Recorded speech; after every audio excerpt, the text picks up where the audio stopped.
আসসালামু আলাইকুম সুপ্রিয় দর্শক বন্ধুরা, আজকের আমি এই গরমে তৃপ্তি ভরে খাওয়ার জন্য একটা দারুণ স্বাদের রেসিপি নিয়ে চলে এসেছি।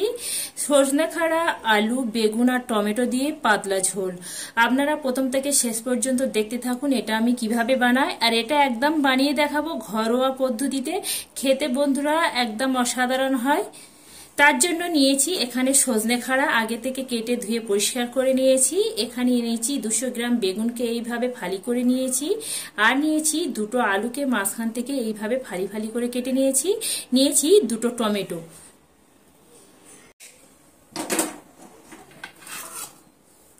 প্রথমে আমি বেগুনগুলো ভেজে নেব। তার জন্য কড়াতে বেশ কিছুটা পরিমাণে তেল গরম হতে দিয়েছিলাম। এবার আমি বেগুনগুলো তেলের মধ্যে ছেড়ে দেব।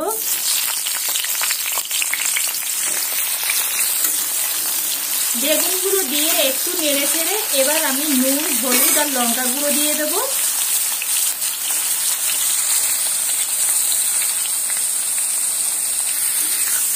নুন, হলুদ, লঙ্কা গুঁড়ো দিয়ে এইভাবে লো টু মিডিয়ামে আঁচে রেখে বেগুনগুলো সুন্দর করে লাল লাল করে ভেজে নেব। যেভাবে আমরা বেগুন ভেজে থাকি ঠিক সেইভাবে করে বেগুনগুলো ভেজে নিতে হবে। বেগুনগুলো নেড়ে ছেড়ে সুন্দর করে লাল লাল করে ভেজে নিয়েছি। বেগুনগুলো এখানে আমার ভাজা একদম রেডি হয়ে গেছে। এবার আমি বেগুনগুলো তেল থেকে তেল ঝরিয়ে তুলে নিচ্ছি।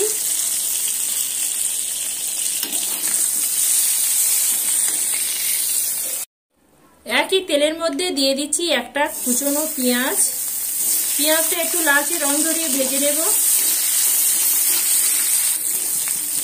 পেঁয়াজ লালচে রং ধরে ভেজে নিয়েছি। এবার আগে থেকে যে আলুগুলো কেটে রেখেছিলাম আলুগুলো দিয়ে, পেঁয়াজ দিয়ে, আলু দিয়ে সাথে স্বাদ অনুযায়ী নুন দিয়ে আলুগুলো একটু নেড়ে ছেড়ে ভেজে নেব।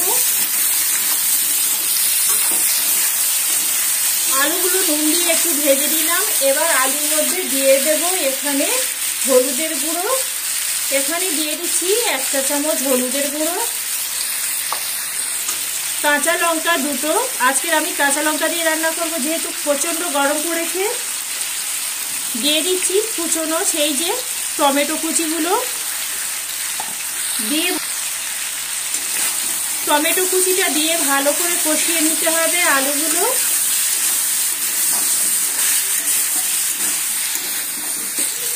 টমেটো দিয়ে আলুগুলো সুন্দরভাবে কষিয়ে নিয়েছি। এবার এখানে কিছুটা পানি অ্যাড করছি। পানিটা অ্যাড করে একটু নেড়ে চেড়ে নিচ্ছি। নেড়ে চেড়ে একটা ঢাকা দিয়ে এবার আমি এটা 5 মিনিটের জন্য এটা হতে দেব। 5 মিনিট পরে আবারও এখানে ঢাকাটা তুলে নিচ্ছি। যে পানিটা দিয়েছিলাম পানিটা সুন্দরভাবে শুকিয়ে গেছে। এবার আরো মিনিট 3 সময় নিয়ে ভালো করে কষিয়ে নিতে হবে যতক্ষণ না এটা তেল ছাড়ছে। এখানে সুন্দরভাবে কষিয়ে নিয়েছি। এখানে আমার কষানো হয়ে গেছে। কড়া থেকে সুন্দরভাবে তেলও ছেড়ে দিয়েছে। আগে থেকে ধুয়ে রাখা ডাঁটাগুলো এবার আলুর মধ্যে দিয়ে দিচ্ছি। ডাঁটাগুলো দিয়ে আবারও আমি আলুর সঙ্গে এইভাবে নেড়ে ছেড়ে আবারও সুন্দর করে একটু সময় নিয়ে কষিয়ে নিয়ে আবারও আমি এখানে পানিটা অ্যাড করছি।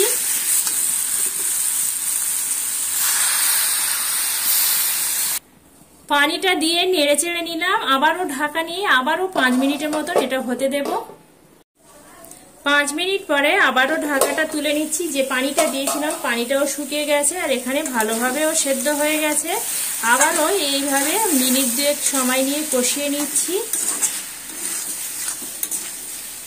মিনিট 2 সময় নিয়ে কষিয়ে নিয়েছি। এবার আমি গ্রেভির জন্য এখানে কিন্তু একেবারে পানিটা অ্যাড করছি।